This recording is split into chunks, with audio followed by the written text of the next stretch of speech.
Morning में हम लोगों ने स्टडी कर लिया था approximate circuit model of transformer, okay, and how the power is coupled from one circuit to the another circuit, कि कैसे हम पावर की कपलिंग करते हैं और कपलिंग करने का कंडीशंस हैं, कास्केडिंग का कंडीशंस हैं कि एक सर्किट दूसरे सर्किट से कपल्ड तभी हो सकता है जब पहले सर्किट का आउटपुट वोल्टेज इक्वल हो जाए with polarity to the input of the second circuit, and also frequency must be the same.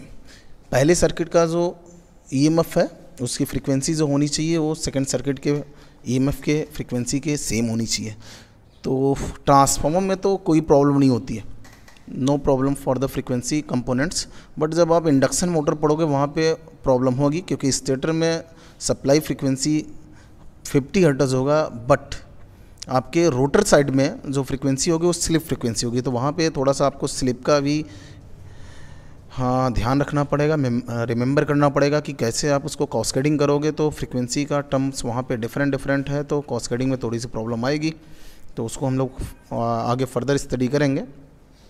But यहाँ तक आपके पास आ गया है कि what is the approximate circuit model of the transformer.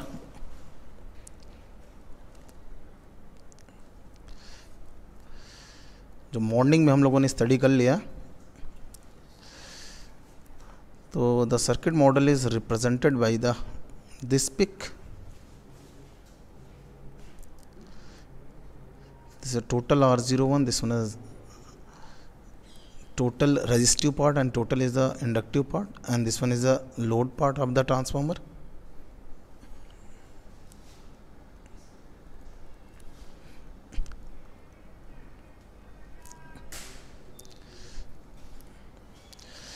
And total load part के cross का जो voltage है हमने V2 माना था, एंड टर्मिनल वोल्टेज हमने V1 माना था, ठीक, and total impedance of transformer हम लोगों ने ZT से रिप्रेजेंट किया था, ओके। तो now the voltage equation of the approximate circuit model is given by the V1 is given by the V2 plus I2 R01 plus JX01 I2 plus V2 हो ही चुका है, तो फिर से अब प्लस लिखने की ज़रूरत नहीं है, ओके।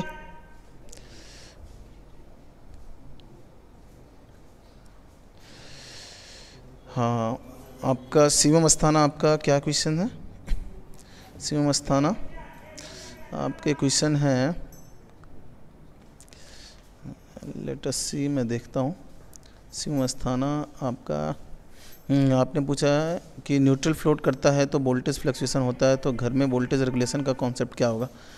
सेम है, आपका पर फेज एनालिसिस होगा, वही आपका रेगुलेशन का फार्मूला यूज़ किया जाएगा। जस्ट हम लोग रेगुलेशन के फार्मूले पे आने वाले हैं, तो जहाँ पे न्यूट्रल की फ्लोटिंग ज़्यादा हो रही है वहाँ रेगुलेशंस पुअर होगा, ठीक है। तो इसका अभी कैलकुलेशन हम लोग करने वाले हैं, जस्ट कैलकुलेशन करने वाले हैं। अप्रॉक्सीमेट सर्किट मॉडल बनाया गया है to find out the regulations of the transformer, तो जस्ट आने वाला है, ठीक है। तो this one is a voltage equation of the approximate circuit model of transformer, ठीक है। ये वोल्टेज इक्वेशन है। अगर इसका हम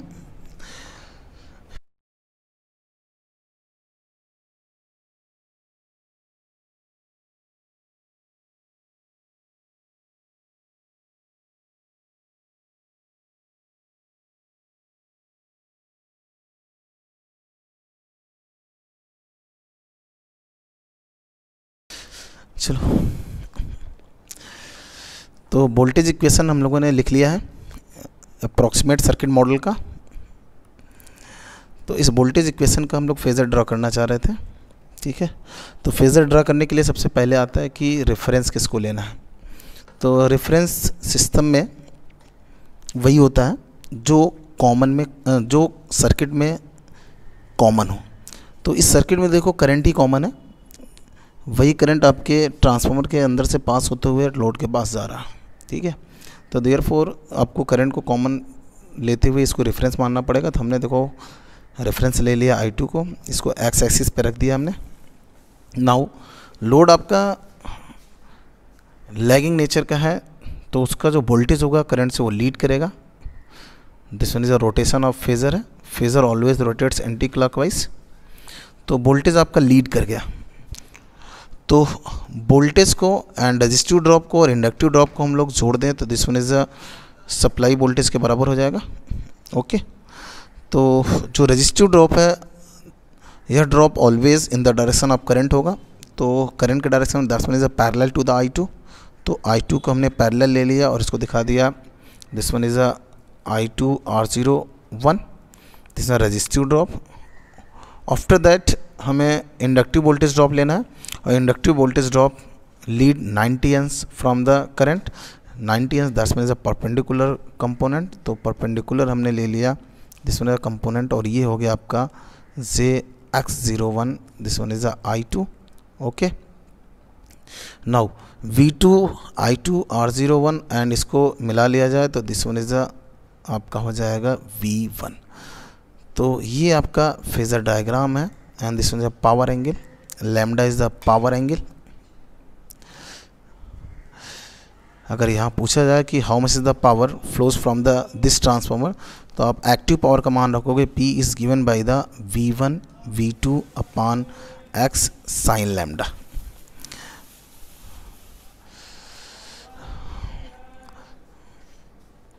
यह फॉर्मूला हम तभी यूज़ कर पा रहे हैं जब हम इसको लॉसलेस कर रहे हैं। दैट्स मीन यहाँ पे ट्रांसफार्मर का रेजिस्टेंस क्या है, नेग्लेक्टेड है, और ये फॉर्मूला आप तभी यूज़ करोगे।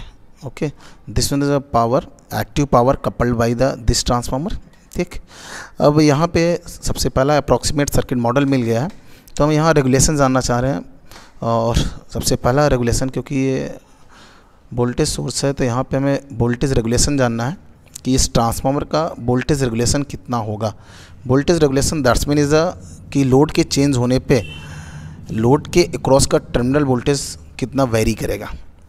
ठीक है, तो वोल्टेज रेगुलेशन का जो डेफिनेशन दिया गया, बोला गया कि this one is a percentage change of terminal voltage when full load is thrown off. That's mean no load से फुल लोड तक आने में ट्रांसफार्मर के टर्मिनल वोल्टेज में कितना चेंजेस होगा, इसको कैलकुलेट करने के लिए हम लोग वोल्टेज रेगुलेशन यूज़ करेंगे। और जब वोल्टेज रेगुलेशन हमारे पास रहेगा पैरामीटर, तो ये अंडरस्टूड रहेगा कि कितना लोड आने पे कितना वोल्टेज डाउन होगा। और जो इंडियन इलेक्ट्रिसिटी एक्ट है उसमें बताया गया है कि आप load centre that's mean consumer के घर पे जो डिस्ट्रीब्यूशन ट्रांसफार्मर है, कंज्यूमर एंड पे 5% से ज़्यादा वोल्टेज का वेरिएशन नहीं कर सकते हो। एंड आपका जो extra and ultra high voltage system है वहाँ पे आप 10 से लेके 12%, 10 to 12% तक वोल्टेज का वेरिएशन कर सकते हो, इससे ज़्यादा नहीं कर सकते हो। तो कंज्यूमर के एंड पे 5% का वोल्टेज वेरिएशन है। दैट्स मीन हमें ये चेक करना पड़ेगा कि हमारा ट्रांसफार्मर जब लोड सेंटर पे जुड़ेगा तो कितना लोड के वेरी होने पे अपना टर्मिनल वोल्टेज चेंज करेगा। ठीक है, और एज़ पर इलेक्ट्रिसिटी रूल जो कहता है उसके लिमिट्स में ही हमें इस वैल्यू को रखना पड़ेगा। दैट्स मीन ट्रांसफार्मर का डिज़ाइन इस तरह करना पड़ेगा हमें कि लोड चेंज होने पे 5% से ज़्यादा वोल्टेज का वेरिएशन ना होने पाए। ठीक है, तो अगर इस पर्टिकुलर इक्वेशन जो हमने फेज़र अभी इसके पहले बनाया इसको हम लोग सॉल्व करें तो यहाँ से हमें मिल जाएगा कि what is the regulation value, but हम लोग उसका सीधे फार्मूला लिखेंगे कि what is the formula of the regulation. तो देखो यहाँ से थोड़ा सा हिंट मैं दे रहा हूँ कि जब दिस वन इज़ आपका ये वैल्यू V2 है and this one angle is phi L है, तो ये वाला जो वैल्यू होगा this one is given by the V2 sine phi L and this value is given by the V2 cos phi L and this one is a parallel component है, इसका magnitude हो जाएगा R2 R01। ठीक है, तो देखो आपका ये पूरा का पूरा जो ट्रायंगल है ये आइसो ट्रायंगल समकोण त्रिभुज बन रहा है। तो इसका हम लोगों ने पढ़ा है कि इसको पाइथागोरस प्रमेय है हमारे पास, लंब का स्क्वायर कर्ण का स्क्वायर बराबर लंब का स्क्वायर प्लस आधार का स्क्वायर। दैट्स मीन हम लोग इसको लिख सकते हैं V1 square is given by the total आधार का जो लेंथ हो जाएगा cos phi L plus I2 R01 and this one का square plus V2 sine phi L plus I2 X01 का होल स्क्वायर। तो इसी इक्वेशन को अगर हम सॉल्व करेंगे इक्वेशन को सॉल्व करेंगे तो वोल्टेज रेगुलेशन को हम लोग ईजिली फाइंड आउट कर सकते हैं। Voltage regulation easily can be find out by solving the this equation. ठीक है, तो आ रहे हैं हम लोग इसका सीधा वैल्यू लिखते हैं। तो वोल्टेज रेगुलेशन का सबसे पहले डेफिनेशन लिखते हैं। तो this one is given by the percentage change in terminal voltage when full load is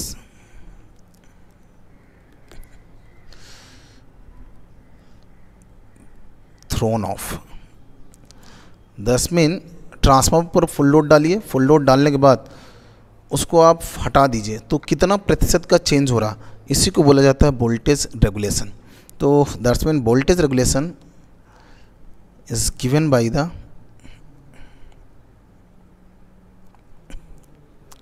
V no load minus V full load upon V full load multiplied by the 100 if it is written in percentage.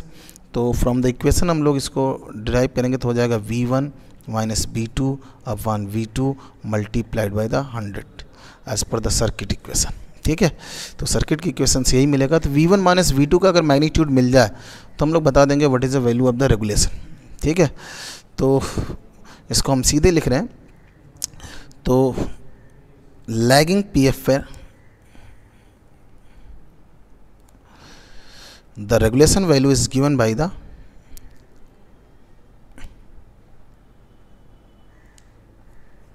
regulation value is given by the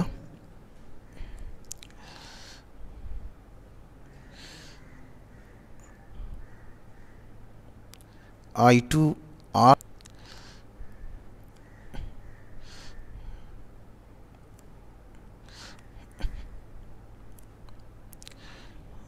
cos phi L plus I2X या 1 use करिए या 2 जिधर भी आपने इसको refer किया, X01 sine phi L upon V2। तो V1 minus V2 का जो मैग्नीट्यूड है this one is approximate written as I2R01 cos phi L plus I2X01 sin phi L। This one is regulation of transformer, this one is a regulation of transformer. Okay,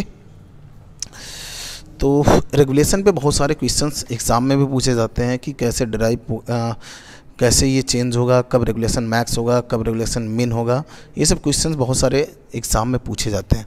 कभी कभार regulation load के terms में पूछ लिया जाता है कि ये ट्रांसफार्मर है, इस पर इतना अप्रॉक्सीमेट लोड है तो कितना इसके रेगुलेशन होगा, ये सब भी पूछा जाता है। तो चलते हैं इसको भी स्टडी करते हैं कि कैसे हम लोग रेगुलेशन को फाइंड आउट करेंगे जब हमारे पास लोडिंग दिया हो, कितना प्रतिशत लोडिंग है, ट्रांसफार्मर की रेटिंग MVA में है तो 10 MVA का लोड है तो कितना इसका आपके पास रेगुलेशन मिलेगा, या PU सिस्टम एक होता पर यूनिट सिस्टम, इस पे भी क्वेश्चंस पूछे जाते हैं। तो इन सब को चलते हम लोग डिराइव करते हैं। ओके, कि कैसे हम लोग फाइंड आउट करेंगे। किसी को कोई कन्फ्यूज़न हो यहाँ पे वो पूछ सकता है, किसी को कन्फ्यूज़न हो वो पूछ ले। ऑलवेज़ याद रखिएगा कि देखो यहाँ से दिख रहा है आपके ऊपर कि जैसे जैसे किसी भी ट्रांसफार्मर का R01 total resistance of the transformer and total inductance of the transformer जितना ज़्यादा होगा उतना ही उसका रेगुलेशन पुअर होना शुरू हो जाएगा। रेगुलेशन ड्रॉप इसको बताएगा, ड्रॉप ज़्यादा होगा, जितना ड्रॉप ज़्यादा होगा उतना ही वोल्टेज की क्वालिटी आपको पुअर मिलेगी। ठीक है, तो अगर हम power transformer and distribution transformer का बात करें तो देखो यहाँ से अगर डिस्ट्रीब्यूशन में बोला जा रहा है कि आप 5% से ज़्यादा वहाँ पे वोल्टेज का वेरिएशन मत करिए, तो 100% हमें ये समझ में आना चाहिए कि जो हमारा डिस्ट्रीब्यूशन ट्रांसफार्मर होगा उसका लीकेज रिएक्टेंस हमें कम से कम रखना पड़ेगा। तो distribution transformer always design on the minimum leakage reactance. आवाज़ आ रही है? नहीं जा रही है आवाज़? Hello, okay. तो रेगुलेशन के हम लोग डिफरेंट पैरामीटर्स को कैलकुलेट करते हैं।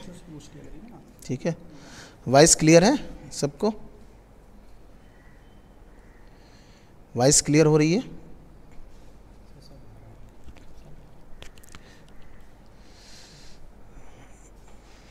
शिवम अस्थाना, वॉइस क्लियर है, ऑडिबल है?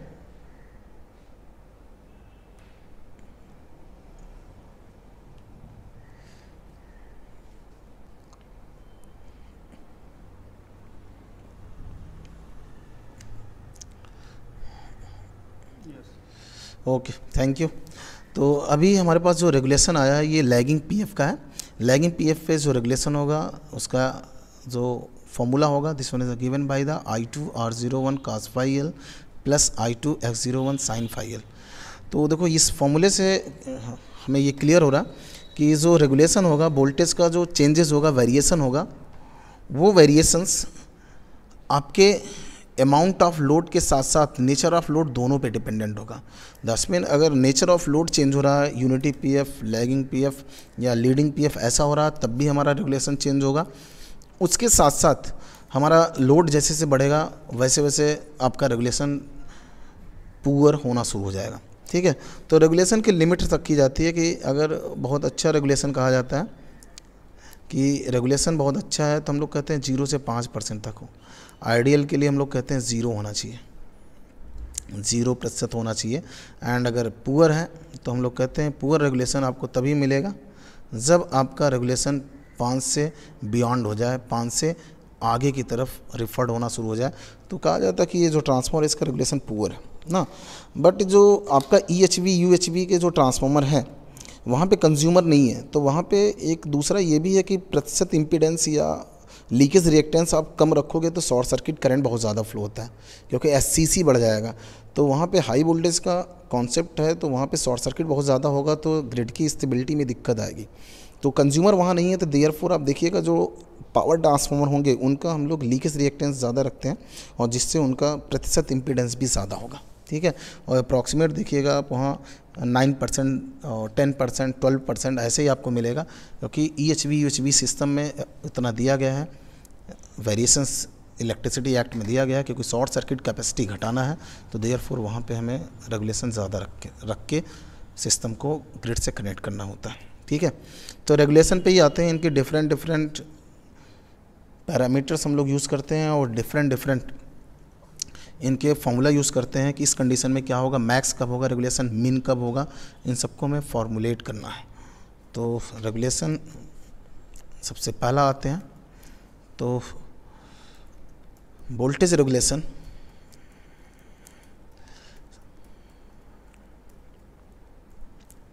फॉर लैग पीएफ, ये अभी हम लोगों ने लिखा है। तो लैगिंग पीएफ के लिए voltage regulation is given by the I2R01 cos phi L plus I2X01 sin phi L upon V2। Second हम लोग वोल्टेज रेगुलेशन लीड पे निकालना चाह रहे हैं, तो वोल्टेज रेगुलेशन फॉर लीड या लीडिंग पावर फैक्टर। तो leading power factor that's mean phi L, now this one is given by the minus phi L। तो put the condition in the equation, तो इक्वेशन में आप put करिए condition, तो ये हो जाएगा I2R01 cos minus phi L plus I2X01 sin minus phi L upon V2। This one again written as I2R01 cos minus phi L equal to the cos phi L, but sin minus phi L is a minus sin phi L, तो ये हो जाएगा minus I2X01 sin phi L upon V2।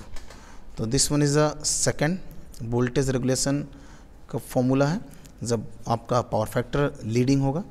तीसरा आपके पास condition आ सकता है कि जब हमारे पास यूनिटी पीएफ हो जाए, यूनिटी पीएफ का कंडीशन आ जाए, unity PF that's mean is a cos phi L is equal to the 1, then sin phi L is equal to the 0। तो इस कंडीशन को भी पुट करते हैं तो देखो आपका फॉर्मूला अगेन रीअरेंज हो जाएगा. This one is written at I2 R01 upon V2 and this one is written as RPU. That one is a per unit resistive voltage drop. Okay, तो RPU is written as the per unit resistive voltage drop. इसको अभी हम लोग prove भी करेंगे, या कहीं कहीं आप इसको देखोगे लिखा रहेगा प्रतिशत, परसेंटेज आर में भी लिखा रहता है. ठीक है, तो कन्फ्यूज़न नहीं होना चाहिए. कोई बुक इसमें परसेंटेज आर से रिप्रेजेंट करता है और कोई बुक RPU लिखता है, PU that's means a per unit. तो पर यूनिट अभी थोड़ा सा हमें आपको क्लियर करना है इसका फंडा. उसके बाद हम लोग PU के टर्म्स में भी रेगुलेशन को निकाल सकते हैं. ठीक है, उसके साथ साथ लोडिंग के टर्म में भी हम निकालेंगे. उसके साथ हमें ये पता करना है कि रेगुलेशन कब मिन होगा, कब ज़ीरो होगा, कब मैक्स होगा, ये सब भी हम लोगों को देखना है. ओके, तो फोर्थ हम लोग चलते हैं. कंडीशन फॉर, सबसे पहला आता है condition for zero voltage regulation.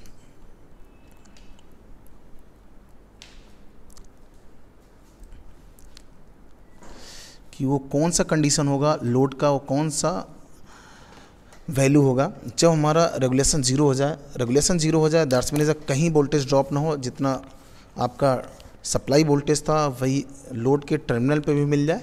ठीक है, तो ये किस कंडीशंस पे आपको अचीव्ड होगा, तो ये हमें देखना है. तो आपका रेगुलेशन का फॉर्मूला यही था. This one is I2 R01 cos phi L plus I2 X01 sin phi L upon V2. Now for zero conditions, तो इसको हम लोग लिख सकते हैं I2 R01, इसको हमें ज़ीरो करना है. तो R01 cos phi L plus I2 X01 sin phi L equal to the zero हो गया. नेक्स्ट इसको रीअरेंज फिर से कर सकते हैं. R01 cos phi L is equal to the X01 sin phi L, this negative symbol, और again इसको रीअरेंज करें तो हो जाएगा minus R01 upon X01 and written as tan phi L. Thus mean phi L is given by the minus tan inverse R01 upon X01. तो देखो अब इस कंडीशंस से आपको मिल रहा होगा कि ट्रांसफार्मर का वोल्टेज रेगुलेशन ज़ीरो तभी पॉसिबल है when the load nature is the leading one. Minus आ रहा, angle is the minus, that's mean leading हो जाए और leading magnitude tan inverse R01 upon X01 के बराबर हो जाए. That is the resistance of the transformer and this one is the total leakage reactance of the transformer. तो किसी भी ट्रांसफार्मर का voltage regulation zero, that means no drops in the transformer. ये तभी पॉसिबल है जब लोड का nature आपका लीडिंग हो जाए, लोड का नेचर लीडिंग हो जाए और उसका magnitude tan inverse R01 upon X01 के बराबर हो जाए. Okay, any confusion? नेक्स्ट हम लोग आते हैं कि रेगुलेशन, ये पहला ज़ीरो का था. नेक्स्ट हमारे पास है रेगुलेशन कब मैक्स होगा. Next is the max voltage regulation. That's mean किन कंडीशंस में हमारा वोल्टेज रेगुलेशन मैक्स कब होगा और मैक्सिमम मान कितना होगा, ये भी फाइंड आउट करना है कि किसी ट्रांसफार्मर में कितना मैक्सिमम वोल्टेज ड्रॉप हो सकता है अगर उसका लोड चेंज हो. दैट्स मीन नो लोड से फुल लोड ले जाने पे how much is the total voltage drop in the transformer, ये हमें कैलकुलेट करना है। तो ये कैलकुलेशन हमें मिल जाएगा अगर हमारे पास मैक्स वोल्टेज रेगुलेशन का कंडीशंस और मैग्नीट्यूड पता हो। ठीक है, ओके। सुमंगल बिन, नेगेटिव वोल्टेज रेगुलेशन अच्छा होता है? नहीं, अच्छा नहीं होता है। 10 में नेगेटिव वोल्टेज रेगुलेशन 10 में फेरांटी का जैसे ट्रांसमिशन लाइन में था वही इफेक्ट होगा, रिएक्टिव पावर का फ्लो चेंज हो जाएगा। ओके, तो आइडियल पे रहिए, ज़ीरो रहिए, सबसे सही है। लेकिन ट्रांसफार्मर आपका सिंक पे काम करता है और सिंक पे अगर काम करता है तो ड्रॉपेस होगा। 10 में वोल्टेज रेगुलेशन पॉजिटिव होगा, लेकिन ये कम से कम होना चाहिए। ओके, सुमंगल बिंद। तो next max voltage regulation condition लिखना है। तो वोल्टेज रेगुलेशन 10 में प्रतिशत V is given by the I2R01 cos phi L plus I2X01 sin phi L upon V2। This one is a voltage regulation equation था। अभी ये maximum होना है, तो हम लोग यहाँ मैथमेटिकल अप्रोच लेंगे और एक पढ़ा था हम लोगों ने मैक्स और मिन, उच्चिष्ट और निम्नस्त पढ़ा था, वही लेंगे।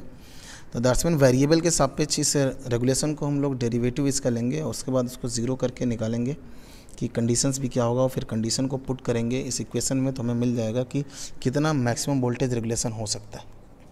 ठीक है, तो now take the derivative of,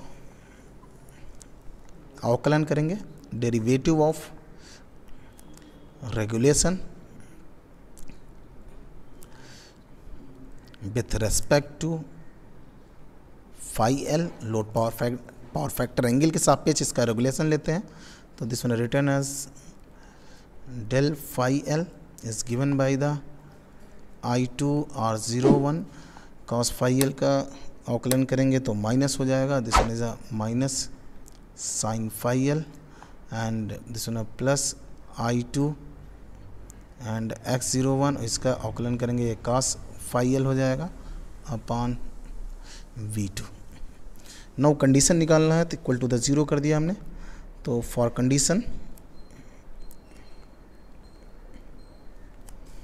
condition के लिए टर्म या del V percentage upon del phi L equal to the zero कर दिया हमने। तो ये मिल गया आपको I2R01 minus sine phi L plus I2X01 cos phi L equal to the zero. Now rearrange इसको फिर से हम लोग करते हैं और ये हो जाएगा I2R01 sine phi L equal to the I2X01 cos phi L. I2 cancelled हो जाएगा।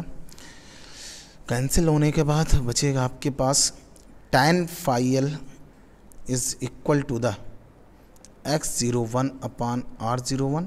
That's mean phi L is given by the tan inverse X01 upon R01। That's mean this one is a phi T.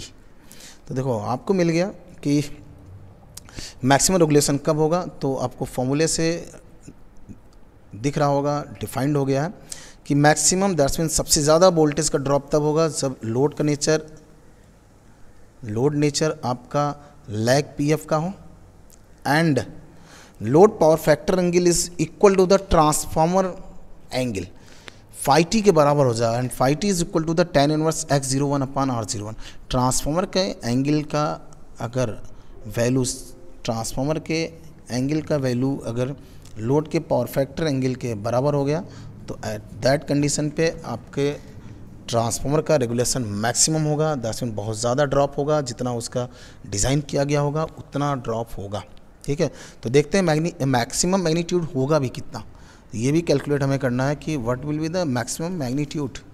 अगर maximum magnitude हमें मिल गया, ठीक है, तो हम पता कर लेंगे कि कोई ट्रांसफार्मर में कितना मैक्सिमम ड्रॉप हो सकता है और उसके नेम प्लेट में हमें लिखना भी है, क्योंकि ट्रांसफार्मर का परफॉर्मेंस उसके रेगुलेशंस को हमें लिखना होता है। तो जो भी नेम प्लेट आप देखिएगा ट्रांसफार्मर का आपको दिखाई देगा, वहाँ पे लिखा रहता है कि दिस वन इज़ अ प्रतिशत प्रतिबाधा ऑफ द ट्रांसफार्मर या percentage impedance of the transformer. तो नेक्स्ट मैक्स वैल्यू हमें पता करना है। तो value of max regulation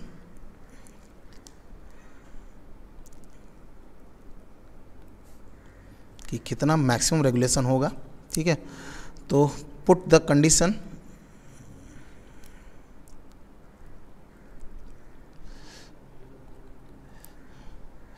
in equation number 1। Equation 1 में इस कंडीशन को हम लोग पुट करेंगे, तो पुट कर रहे हैं, ठीक है। तो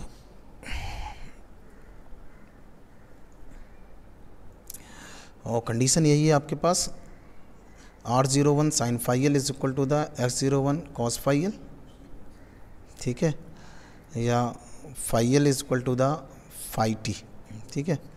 तो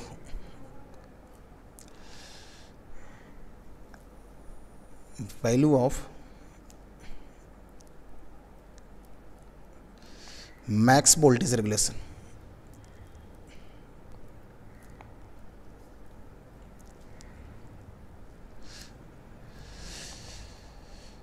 मैक्स कंडीशन में किसी को कोई डाउट हो?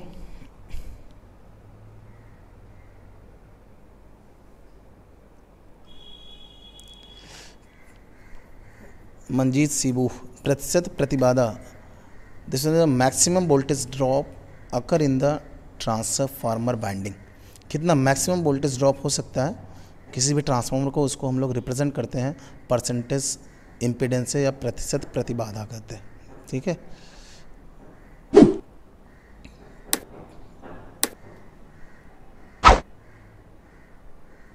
ओके, तो मैक्सिमम वोल्टेज का हमें मैग्नीट्यूड भी निकालना है कि कितना मैक्सिमम वोल्टेज ड्रॉप हो सकता है, ठीक है। तो आपके पास वोल्टेज रेगुलेशन का फॉर्मूला वही है जो अभी हम लोग कंटिन्यू उसी पे काम कर रहे हैं।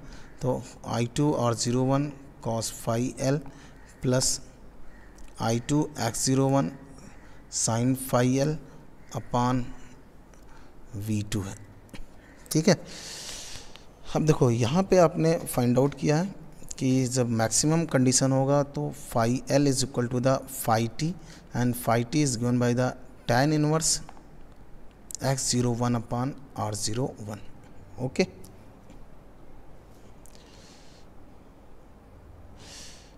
अब Shaikh Yadav, maximum voltage regulation एक बार रिपीट करना है, ओके, रिपीट कर देते हैं।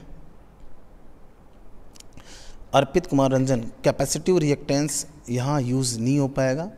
कैपेसिटिव रिएक्टेंस का फंडा ट्रांजिएंट कंडीशन पे आएगा, जबकि हम ट्रांसफार्मर का या किसी भी मशीन का ऑलवेज रिमेंबर करिएगा, जब भी हम किसी ट्रांसफार्मर का एनर्जी कंजर्वेशन पे डेरिवेशन लेते हैं या फॉर्मुलेट करते हैं तो वो स्टडी स्टेट कंडीशन होता है, और स्टडी स्टेट कंडीशन में आपके ट्रांसफार्मर में वोल्टेज कांस्टेंट रहता है, वोल्टेज का कोई वेरिएशंस नहीं है, तो वहाँ पे कैपेसिटिव रिएक्टेंस नहीं होगा, okay. Dharmendra Kumar Vishwakarma, maximum voltage regulation को मिनिमाइज़ कर सकते हैं, लोड कम कर लीजिए, लोड कम कर लेंगे अपने आप रेगुलेशन, देखिए लोड अमाउंट पे डिपेंडेंट है, लोड कम रहेगा रेगुलेशन अपने आप कम हो जाएगा। लेकिन एक बार ट्रांसफार्मर अगर आपने नंबर ऑफ टन्स लेके टाइप ऑफ कंडक्टर लेके डिज़ाइन कर दिया है, तब उसके रेगुलेशन को मैक्सिमम जो उसके नेम प्लेट में लिखा जा रहा है कि this one is a percentage impedance of the transformer, इसको आप चेंज नहीं कर सकते हो। लेकिन वो मैक्सिमम जो रेगुलेशन लिखा जा रहा है उस name plate of the transformer पे, वो फुल लोड कंडीशन पे है। तो अगर लोड आपका कम रहेगा तो 100% रेगुलेशन मैक्स नहीं होगा। 10 में अगर 9% लिखा हुआ है तो 9% वोल्टेज ड्रॉप होना है, बट अगर आपने फुल लोड लिया है तब, आपने हाफ लोड लिया है तो और कम हो जाएगा। तो अभी ये सब फॉर्मूलेट और अच्छे से हम लोग क्लियर कर लेंगे।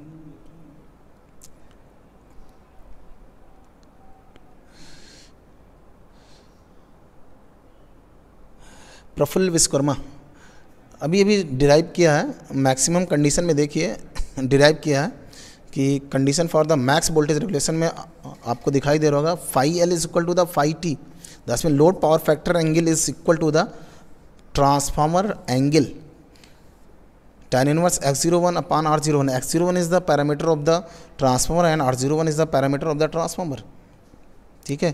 तो आपका इम्पीडेंस ट्राइंगल अगर ट्रांसफार्मर का लोगे तो ये आपका Z है, दिस वन इज R01 है, दिस वन इज X01 है, दिस वन इज आपका phi t है, और phi t आप लो tan phi t is equal to the tan बराबर लंब बटा आधार, क्या होता है, यही होता है ना, तो x01 अपान r01, तो phi t is given by the tan inverse x01 upon r01, और किसका पैरामीटर है ये, ट्रांसफार्मर का है।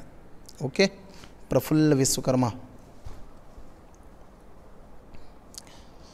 यूनिटी पीएफ ऑलरेडी डिफाइन किया था। Unity PF that's mean is आपका cos phi 1 है, तो cos phi 1 है तो sin phi 0 हो जाएगा। ठीक है, तो वोल्टेज रेगुलेशन की इक्वेशन में इसको पुट कर दीजिए तो आपको मिल जाएगा I2 R01 अपान V2, और ये इसको हम लोग एक नए वर्ड में यूज़ करते हैं, पर यूनिट। अभी इसको हम दिखाऊंगा मैं, अभी थोड़ा सा वेट करिए कैसे पर यूनिट में लिखेंगे। धर्मेंद्र यादव, यूनिटी पीएफ कब होगा, ये तो लोड बताएगा ना, लोड कभी यूनिटी पीएफ हो ही नहीं सकता। ठीक है, तो लोड दैट्स मीन कंज्यूमर कभी यूनिटी पीएफ हो ही नहीं सकते हैं। सबके घरों में एसी लग रहा है, सबके घरों में इंडक्शन हीटर है, सबके घर में फ़ैन लगे हैं, सबके घर में कूलर लगे हैं, तो नेवर पॉसिबल यूनिटी पे काम करें। ठीक है, यूनिटी पे तभी हम लोग एज्यूम करते हैं जब हमारे पास लोड का nature unity that's mean is the arc furnaces हो। तो आर्क फर्नेस यहाँ नहीं मिल पाएगा, कंज्यूमर के घर पे नहीं मिल पाएगा, ये बेसिकली आपको इंडस्ट्रियल बेल्ट में ही मिलेगा। ओके, एनी अदर डाउट्स हैं किसी को? अभी रेगुलेशन ख़त्म नहीं हुआ है, अभी इसके बहुत सारे अलग अलग तरीके हैं। Brajesh Agrahari, new student no problem, आप पढ़ते रहिए, कोई दिक्कत नहीं है। न्यू स्टूडेंट हो, पुराने आप स्टूडेंट हो न्यू स्टूडेंट से कोई मतलब नहीं है।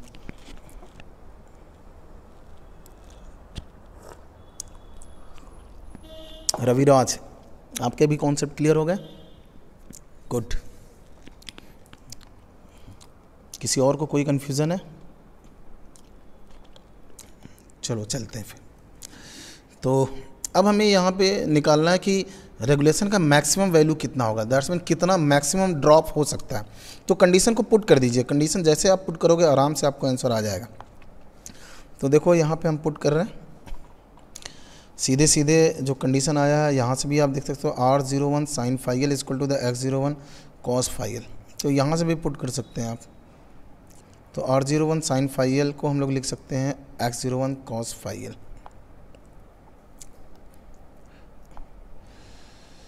तो ये हो गया I2 R01 cos phi l, thus mean is cos phi t plus I2 X01 sin phi t upon V2। Okay,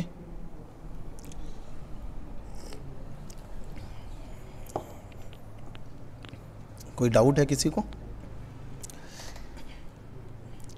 कोई डाउट हो तो पूछिएगा। ध्यान से देखना, इम्पीडेंस ट्रायंगल से केयर करिएगा। This one is a phi t angle है, ये ट्रांसफार्मर का इम्पीडेंस ट्रायंगल है, इम्पीडेंस ट्रायंगल है। ठीक, ये आपका रियल एक्सिस पे R01 हो गया, ये इमेजिनरी एक्सिस में X01 हो गया, ये ट्रांसफार्मर का टोटल इम्पीडेंस हो गया। हम लोगों ने अभी पढ़ा था ZT is given by the R01 plus J X01, तो इसको रेक्टेंगुलर फॉर्म में दिखाया। ठीक है, अब देखो यहाँ से जब tan phi t is equal to the X01 upon R01 था, तो what is the cos phi t? cos बराबर क्या होता है, सबने रटा होगा, आधार बटा कर्ण। ठीक है, तो आधार कितना है R01 अपान कर्ण कितना होगा ZT।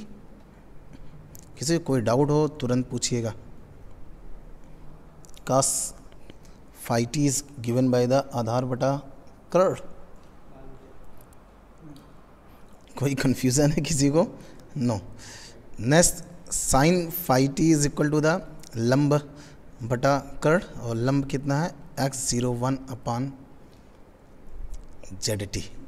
Now put this value in the equations, तो हो जाएगा I2 R01 cos phi t is given by the R01 upon ZT plus I2 X01 sin phi t, this mean is X01 upon ZT दो अपान V2। Now this can be written as I2 R01 का whole square plus I2 X01 का whole square upon ZT V2। देखो I2 हमने common ले लिया तो ये लिखा जाएगा R01 का स्क्वायर प्लस X01 का स्क्वायर बटे ZT V2, और this one is written as, आपको पता है अगर हम इसका पाइथागोरस का प्रमेय लगाए तो लंब का स्क्वायर आपने पढ़ा होगा ZT स्क्वायर बराबर R01 का स्क्वायर प्लस X01 का स्क्वायर। दैट्स मीन इस कंडीशन को भी यहाँ पुट कर दें तो यहाँ पे मिल जाएगा अब हमें I2 ZT का स्क्वायर बटे ZT इंटू V2, एक ZT कैंसिल हो गया ऊपर से, अब ये हो जाएगा I2 ZT अपान V2। और इसी को ट्रांसफार्मर के नेम प्लेट में लिखा रहता है प्रतिशत इम्पीडेंस या प्रतिशत प्रतिबाधा, या जिसको हम लोग टेक्निकल में ZPU बोलते हैं।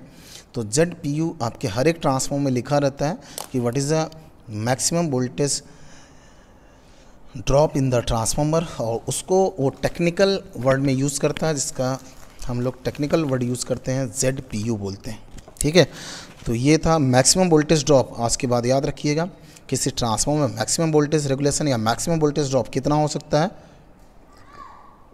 तो the value of the maximum voltage drop equal to the percentage impedance of the transformer. That's mean अगर ट्रांसफार्मर के नेम प्लेट में लिखा है 3% प्रतिबाधा तो 3% का वोल्टेज ड्रॉप होगा, अगर 7% लिखा है 7% का ड्रॉप होगा, अगर 12% लिखा है तो 12% का वोल्टेज ड्रॉप होगा।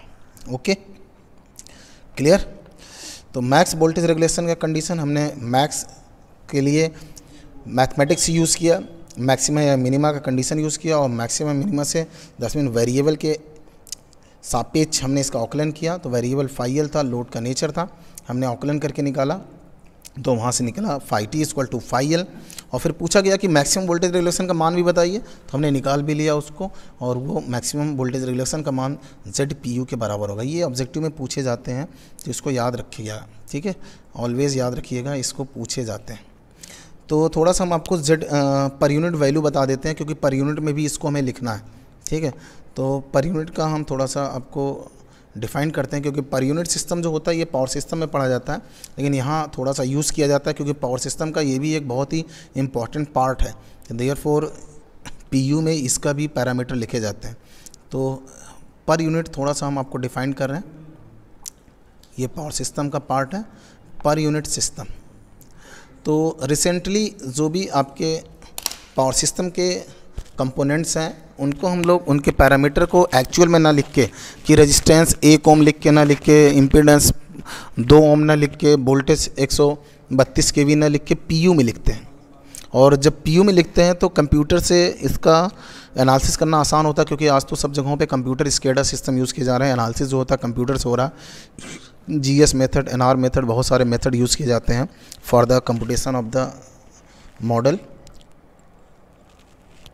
तो देयरफॉर पर यूनिट आज बहुत ही इम्पॉर्टेंट टर्म्स हैं इन द पावर सेक्टर में। तो सबसे सिंपल है PU। दिनेश उपाध्याय क्लियर हो गया? Okay, very good. Dharmdatt Yadav आपको भी क्लियर है, बहुत अच्छे। तो PU बराबर किसी भी इलेक्ट्रिकल क्वांटिटी का PU बराबर होता है उसका actual value in the system upon the base value. Base that's mean rated value, और एक्चुअल वैल्यू का जो रेशियो होता है उसी को बोला जाता है पर यूनिट। जैसे कोई कहे कि व्हाट इज़ द IPU, तो IPU दैट्स मीन ट्रांसफार्मर का जो एक्चुअल कितना लोड है अपान उसके रेटिंग कितना है, I रेटेड। तो रेटेड कितना है एंड एक्चुअल वैल्यू कितना है, उसी का जो रेशियो होगा उसको PU में बोला जाता है। ओके, ऐसे कोई बोले VPU कितना होगा, तो VPU that's mean V actual upon V base. अब देखो यहाँ सपोज करना कि 132 kV का कोई ट्रांसफार्मर है /33 kV का, और इसके दोनों साइड में आपको वोल्टेज 132 kV मिल रहा है HV और 33 kV LV मिल रहा है, तो इसका VPU बराबर 1 हो जाएगा। VPU equal to the 1। ठीक है, तो देखो अगर हमें एक्चुअल में लिखते तो 132 kV लिखते, लेकिन पीयू में केवल एक लिखना पड़ा। तो एक लिखना पड़ेगा, आपको समझ में आ रहा होगा। डिजिटली ये बहुत ही सिंपल है, लेकिन 132 को डिजिटली लिखना थोड़ा सा लंबा पड़ेगा। तो आज डिजिटल सब सिस्टम बन रहा, तो पीयू में ही यूज़ किए जा रहे हैं, पीयू में ही यूज़ किए जा रहे हैं। ओके, तो सेम एज जेड पीयू बराबर होगा Z actual upon Z base. ध्यान से देखिएगा, जेड एक्चुअल मतलब R actual plus J X actual, क्योंकि Z is the combination of the R and X upon Z B. तो Z P U is written as R actual upon Z P plus J X actual upon Z B. तो Z P U it is a combination of the R P U plus J X P U. तो नया formula आपको मिल गया, R P U is equal to the R actual upon Z B. यहाँ थोड़ा याद करिएगा, ये थोड़ा सा आपको फॉर्मूले में रिमेंबर रखना है कि आर पी यू बराबर R actual upon R base ना होके आर पी यू बराबर R actual upon Z base होगा। इम्पीडेंस डीसी में है तो R actual R base same होगा, लेकिन एसी पढ़ लो तो यहाँ जेड बी होगा। And same as X P U is written as, यहाँ से कंपेयर कर लीजिए आप, ठीक है। तो ये हो जाएगा X actual upon Z B. Okay, same as power का अगर हम लिखें तो M B A power P U में भी लिखा जाता है। तो एस पी यू बराबर S actual upon S base, और S actual this one is a P actual plus J Q actual. This one is a combination of the active power and reactive power upon S B. और फिर से इसको हम लोग लिख सकते हैं P actual upon S B plus J Q actual upon S P. Okay, तो फिर से ये लिखा जा सकता है, this one is written as, rearrange किया है, P P U plus J Q P U. तो P P U is equal to the हो जाएगा P actual upon S B. यहाँ भी याद रखिएगा, पी पी यू बराबर P actual upon P base ना होके एस बेस होगा। Same as Q P U is equal to the Q actual upon S B होगा। ओके, किसी को डाउट है? Any doubt? कोई डाउट है किसी को?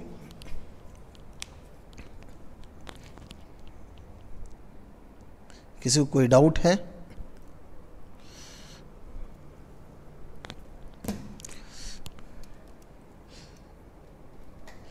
Shashank Kushwaha, thank you.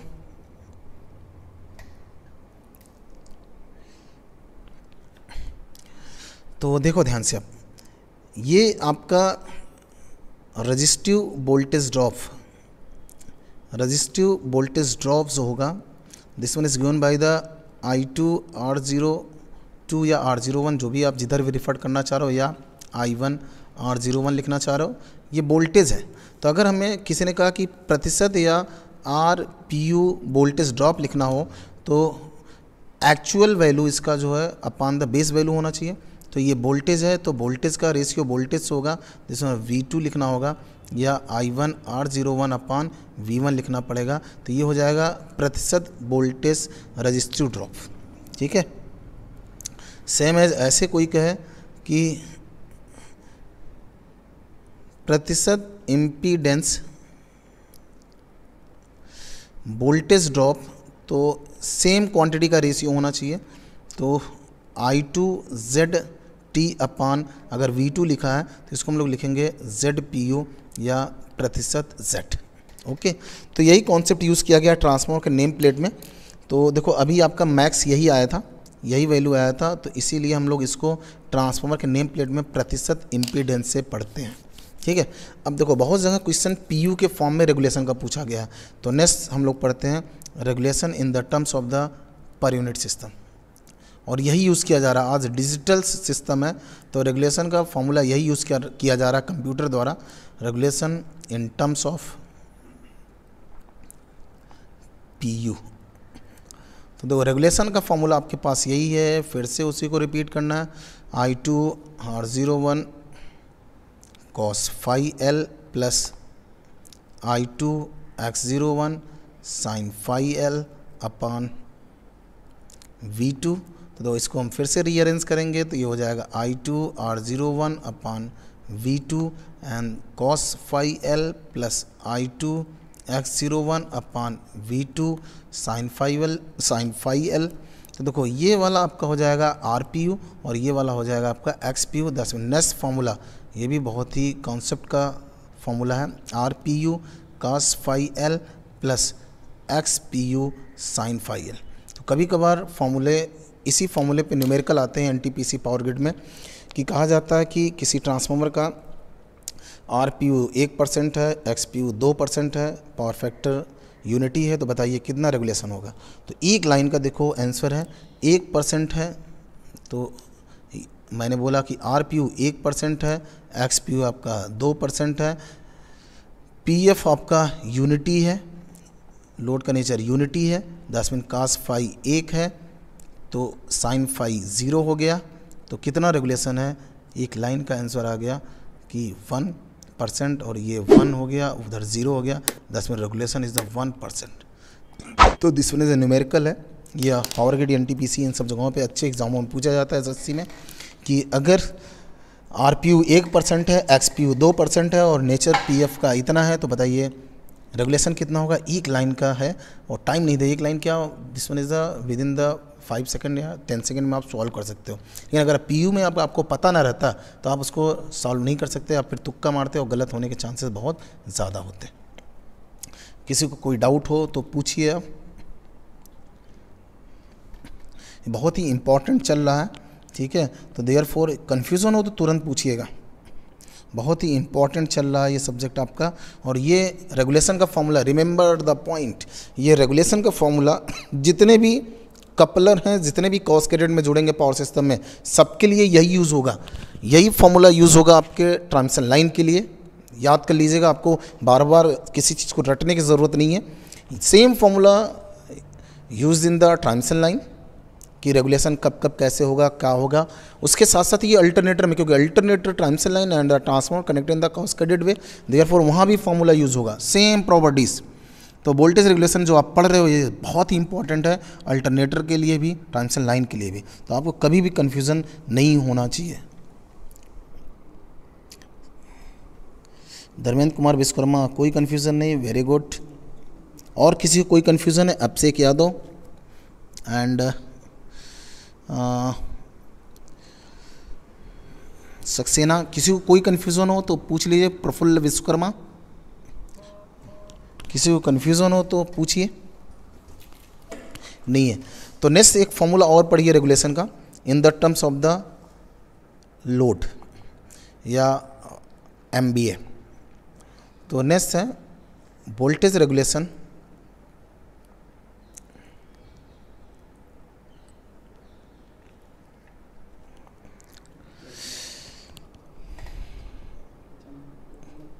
Dinesh Upadhyay, sir transformer 2016 में कोचिंग करते समय छूट गया था, अब ट्रांसफार्मर का सारा कॉन्सेप्ट मुझे क्लियर हो रहा है। You are great sir, thank you. Brijesh Prajapati, actual मतलब कितना है, जैसे आपका एक ट्रांसफार्मर है, आपको एक्चुअल और बेस में कन्फ्यूजन है। एक्चुअल 10 मिनट से कितना एक्चुअल में लोड है, जैसे ट्रांसफार्मर है आपका, रेटिंग डिफाइंड है उसका, 40 MVA का ट्रांसफार्मर है और उसकी वोल्टेज रेशियो आपका 132/33 है। तो 132 साइड में 175 ampere is the rated one, लेकिन 175 के अलावा उसमें केवल 70 एम्पियर 100 एम्पियर का लोड है, तो 100 एम्पियर इज़ द एक्चुअल और बेस आपका 175 हो जाएगा। क्लियर। प्रफुल्ल विश्वकर्मा, आपको कोई कन्फ्यूज़न नहीं है तो बहुत अच्छी बात है। Next voltage regulation in the terms of power. तो कभी कभार पावर के टर्म्स में पूछ लिया जाता है, लेकिन ये सब SSC और अच्छे एग्जाम्स में पूछे जाते हैं, ठीक है। तो फॉर्मूले सबकी याद रखिए, क्योंकि ये फॉर्मूले आपके ट्रांसमिशन लाइन में भी एप्लीकेबल हैं, उसके साथ साथ ये फॉर्मूले आपके अल्टरनेटर में भी एप्लीकेबल हैं, ठीक है। तो रेगुलेशन का फॉर्मूला यही था, बहुत ईजी मैंने कर दिया इसको, आपको कभी कन्फ्यूज़न नहीं हो सकता, कि कन्फ्यूज़न कोई पॉइंट ही नहीं रहेगा आपको। This one is I2 R01 cos phi L plus I2 X01 sin phi L upon V2 है। ये आपके पास रेगुलेशन का फॉर्मूला है, लेकिन अब इसको पावर के टर्म में हमें करना है। तो एक काम करिए, ऊपर और नीचे V2 का मल्टीप्लिकेशन कर दीजिए। तो V2 ऊपर भी हमने कर दिया एंड नीचे भी कर दिया, मल्टीप्लाइड बाई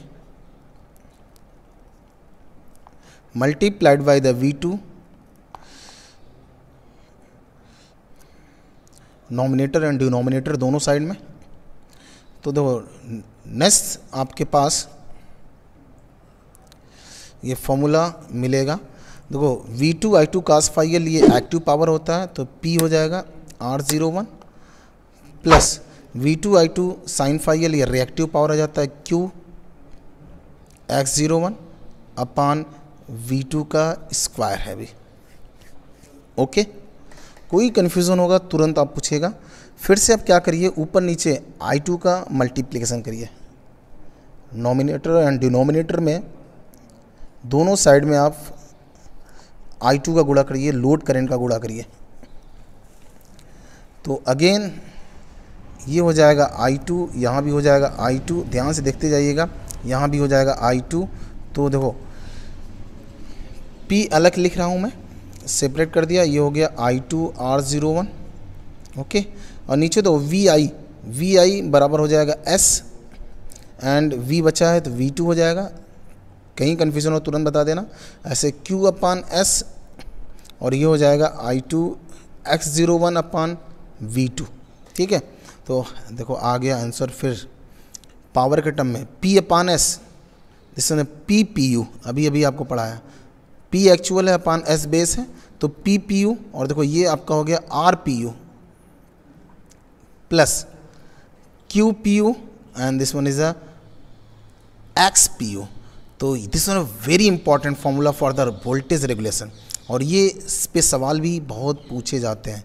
तो voltage regulation in the terms of the power, तो आज PU में ही सब यूज़ किए जा रहे हैं, क्योंकि डिजिटल आपका सिस्टम आ रहा है, तो सब डिजिटली यूज़ किए जा रहे हैं। तो यही फार्मूला यूज़ किया जा रहा है वोल्टेज रेगुलेशन को फाइंड आउट करने के लिए, चाहे अल्टरनेटर हो, चाहे आपका ट्रांसमिशन लाइन हो, चाहे आपका ट्रांसफार्मर हो।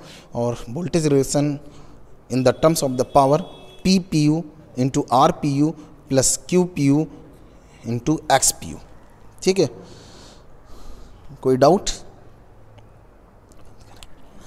तो अब देखो आपका आज बहुत क्लास हो गया है, सुबह भी हुआ, शाम को हुआ, आप बहुत ज़्यादा कॉन्सेप्ट नहीं रख पाओगे, तो देयरफॉर अब क्लास हम क्लोज़ करने वाले हैं। लेकिन कोई डाउट हो तो आप पूछ लीजिए एक बार, कोई डाउट हो तो पूछिए। किसी को डाउट नहीं हो रहा है, बहुत अच्छी बात है कि आपको सब कॉन्सेप्ट क्लियर होते जा रहे हैं। डाउट हो तो उसको पूछ लीजिए, आप बात करेंगे।